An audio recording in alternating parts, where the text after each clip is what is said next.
L'affaire Effoudou, ce que l'on sait, ce que l'on ne sait pas. 3 ans de silence. 27 minutes de déclaration. Et une affaire qui remonte d'un coup à la surface de la vie politique camerounaise. Le 24 juillet 2026, un ancien officier de l'armée camerounaise, en exil en Europe depuis 2023, a repris la parole publiquement pour la première fois. Ce qu'il affirme met en cause l'un des hommes les plus puissants de l'État. Ce qu'il promet de révéler pourrait rouvrir l'un des dossiers les plus sensibles de ces dernières années, l'assassinat du journaliste Martinez Zogo. Mais attention, à ce stade, il s'agit de déclarations d'une seule partie, non confirmées par une enquête judiciaire ni par les personnes visées. C'est cette distinction que nous allons tenir tout au long de ce décryptage. Partie 1. Les faits établis. Commençons par ce qui est vérifiable. Le capitaine Donald Effoudou Awussi Kenneth, parfois orthographié Romuald Awussi, a occupé, jusqu'en 2024, le poste de chef du bureau des enquêtes et du renseignement au sein de l'état-major particulier du président Paul Biya. C'est une position sensible. Elle donne accès à des informations confidentielles concernant la sécurité de la présidence. Fait établi. Le capitaine Effoudou a été radié de l'armée camerounaise le 13 mars 2024. Fait établi également. Il fait l'objet, depuis 2023, d'un avis de recherche pour désertion en temps de paix. Après cette radiation, il quitte le Cameroun pour l'Europe, où il reste silencieux pendant 3 ans. Jusqu'à cet entretien du 24 juillet 2026, accordé au journaliste Morgan Palmer dans l'émission Masterclass. Voilà pour le terrain factuel. Tout ce qui suit relève de déclarations, d'accusations ou d'interprétations et sera présenté comme tel. Partie 2. Ce que dit le capitaine Effoudou. Selon ses propres déclarations, le capitaine Effoudou affirme avoir découvert, dès 2023, une tentative de déstabilisation des institutions, ce qu'il qualifie lui-même de tentative de coup d'État visant à renverser Paul Biya. Il affirme également avoir transmis un rapport confidentiel au chef de l'État concernant, selon ses termes, une personnalité qu'il ne nomme pas toujours directement, mais qu'il associe à Ferdinand Ngo, le ministre d'État, secrétaire général de la présidence. C'est là que ses propos deviennent les plus lourds. Il affirme que cette dénonciation lui aurait valu, non pas une reconnaissance, mais des représailles, sa radiation, puis des menaces directes contre sa vie, qui l'auraient poussé à fuir le pays. Il est important de le préciser, Ferdinand Ngo ne s'est pas exprimé publiquement sur ces accusations au moment de leur diffusion. Aucune confirmation officielle n'a été apportée à ce stade. Le capitaine Effoudou va plus loin encore. Il annonce qu'il compte révéler, dans une prochaine intervention, ce qu'il présente comme l'identité du commanditaire de l'assassinat du journaliste Martinez Zogo, une affaire qui fait toujours l'objet d'une procédure judiciaire en cours au Cameroun. Mais ce n'est pas tout. Sa sortie médiatique ne survient pas dans un vide politique. Partie 3. Le contexte qui interroge. Mais à ce stade de l'histoire, une question revient avec insistance. Pourquoi cette affaire surgit-elle précisément maintenant ? Pourquoi ce témoignage apparaît-il dans un contexte déjà marqué par de nombreuses spéculations autour des équilibres du pouvoir ? Et surtout, pourquoi chaque camp semble-t-il y voir la confirmation de sa propre lecture des événements ? C'est ici que le dossier devient particulièrement complexe. Car au-delà des déclarations elles-mêmes, c'est le moment choisi qui retient l'attention de nombreux observateurs. Selon plusieurs analystes de la vie politique camerounaise, cette prise de parole intervient alors que plusieurs commentaires circulent depuis des mois sur les rapports de force au sein de la présidence. Certaines publications de presse évoquent des rivalités internes, des repositionnements et des tensions entre différents cercles d'influence. D'autres invitent au contraire à la prudence, rappelant que beaucoup de ces récits reposent sur des informations difficiles à vérifier de manière indépendante. Autrement dit, nous sommes face à un paysage où les faits confirmés côtoient en permanence les interprétations. Et pourtant, un détail attire l'attention. Le nom d'Oswald Baboké revient régulièrement dans les commentaires qui entourent cette séquence. Plusieurs observateurs estiment qu'il traverserait une période politiquement délicate. D'autres considèrent au contraire qu'il demeure un acteur influent malgré les nombreuses rumeurs qui circulent. Là encore, aucune conclusion définitive ne peut être tirée à partir des seules informations disponibles publiquement. Mais dans un environnement politique aussi fermé, chaque silence devient parfois un message. Chaque déplacement est interprété. Chaque absence est commentée. Chaque communiqué est disséqué comme si l'on cherchait un message caché entre les lignes. C'est presque devenu un sport national. Au Cameroun, il arrive souvent que l'on analyse davantage ce qui n'est pas dit que ce qui est effectivement déclaré. Un simple retard dans une cérémonie officielle peut alimenter des dizaines d'hypothèses.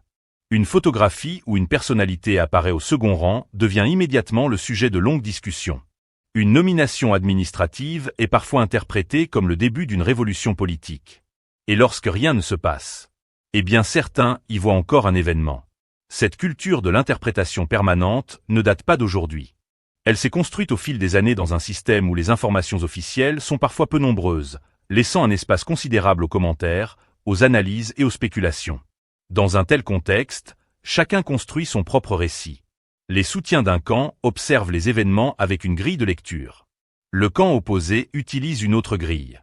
Et le citoyen ordinaire tente simplement de comprendre ce qui relève du fait établi et ce qui appartient encore au domaine des hypothèses. Mais ce n'est pas tout. Une autre lecture est également apparue dans le débat public. Selon une déclaration du CANSEC relayée publiquement, cette affaire pourrait recevoir une interprétation très différente.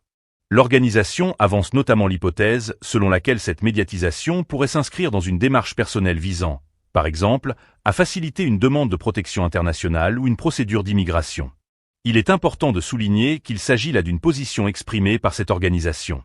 Cette hypothèse n'a pas été démontrée publiquement. Elle ne constitue donc pas davantage un fait établi que les accusations auxquelles elle répond. Nous nous retrouvons ainsi devant deux récits totalement opposés. D'un côté, certains présentent le capitaine comme une personne qui aurait choisi de parler après avoir été confrontée à une situation qu'elle jugeait préoccupante. De l'autre, certains estiment qu'il pourrait exister d'autres motivations derrière cette prise de parole. Entre ces deux versions, le public cherche des preuves. Et c'est précisément là que réside toute la difficulté. Dans une démocratie comme dans tout état de droit, une affirmation ne devient pas automatiquement une vérité parce qu'elle circule beaucoup. Inversement, le fait qu'une affirmation soit contestée ne suffit pas non plus à démontrer qu'elle est fausse. Le travail journalistique consiste justement à distinguer ce qui est confirmé de ce qui reste à démontrer. Et cette distinction est essentielle. Car l'histoire politique nous enseigne qu'il faut toujours se méfier des certitudes rapides. Mais ce dossier ne s'arrête pas aux questions institutionnelles. Un autre sujet, plus discret mais tout aussi commenté, vient régulièrement s'ajouter au débat. Il concerne le secteur minier. Plus précisément, les exportations d'or. Selon plusieurs publications spécialisées et des informations largement relayées dans la presse, un écart important aurait été constaté entre les statistiques officiellement déclarées par le Cameroun pour l'année 2023 et des données d'importation enregistrées à Dubaï concernant de l'or présenté comme provenant du Cameroun. Les chiffres les plus souvent cités évoquent environ 22 kg officiellement déclarés d'un côté, contre des volumes beaucoup plus élevés apparaissant dans d'autres bases statistiques internationales. Ces données ont suscité de nombreuses interrogations. Comment expliquer une telle différence? S'agit-il d'une erreur statistique? D'un problème de classification douanière? De circuits commerciaux complexes? Ou d'un autre phénomène encore? À ce jour, plusieurs analyses existent, mais aucune réponse unique ne fait consensus. Là encore, prudence. Une différence statistique, même importante, ne permet pas à elle seule de conclure à une infraction ou à une responsabilité individuelle. Des investigations approfondies seraient nécessaires pour établir précisément les causes de cet écart. Et pourtant, dans le débat public, certains rapprochent ce dossier d'autres discussions sur la gouvernance des ressources naturelles et sur les mécanismes de contrôle administratif. Le nom de Ferdinand Ngo est parfois cité dans ces commentaires, notamment parce que certaines sources indiquent qu'il superviserait certains aspects institutionnels liés à ces dossiers. Cependant, le simple fait qu'un responsable soit associé à un secteur administratif ne constitue évidemment pas une preuve d'une quelconque implication dans d'éventuelles irrégularités. La nuance est fondamentale. En politique, la proximité avec un dossier ne signifie pas automatiquement responsabilité. Mais dans l'opinion publique, ces nuances sont parfois les premières victimes des débats passionnés. Et c'est là que notre satire peut commencer. Au Cameroun, lorsqu'un dossier devient compliqué, chacun semble soudain obtenir un doctorat en géopolitique, un master en renseignement et un certificat d'expert en stratégie présidentielle. Le tout en un seul après-midi sur les réseaux sociaux. Le chauffeur de taxi explique les rapports de force. Le vendeur de beignets connaît le calendrier des remaniements. Le voisin affirme avoir une source très sûre. Et cette fameuse source très sûre connaît elle-même quelqu'un qui connaît quelqu'un. Résultat. Le pays entier semble parfois fonctionner comme une immense salle d'attente où chacun annonce la sortie du prochain décret, sans jamais avoir vu le décret. C'est aussi cela, la force des systèmes opaques. Lorsque les informations officielles sont rares, les hypothèses occupent naturellement tout l'espace disponible. Le silence devient une matière première. Les rumeurs deviennent une industrie.